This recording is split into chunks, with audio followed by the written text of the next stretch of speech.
आज मैं मैथिली में छठी मैया का गाना लेकर के आया हूँ, जो कि लव मैटर है। एक लड़का और एक लड़की की प्रेम कहानी है। एक लड़का किसी लड़की को बेइंतहा चाहता है, मोहब्बत करता है, और उस लड़की की शादी कहीं और लग गई है। तो अपने दिल की बात किस तरह से छठी मैया को कह रहा है, किस तरह से प्रार्थना कर रहा है। तो चलिए इसको गीत के माध्यम से सुनते हैं, इस कहानी को। मैया घाट पयलियो गया सारा शादी जानू के लही जे दो सारा सा।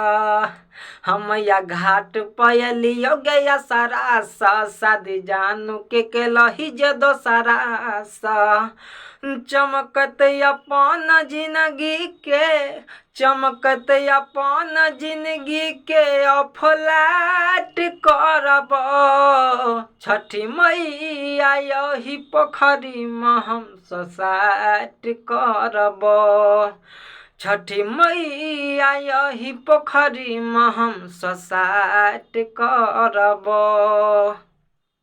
तो कहानी कैसी लगी कमेंट में ज़रूर बताइएगा, और यह फुल गाना लेने के लिए व्हाट्सएप नंबर पर संपर्क करके आप यह गाना हमसे ले सकते हैं। तो चलिए मिलते हैं अगले वीडियो में।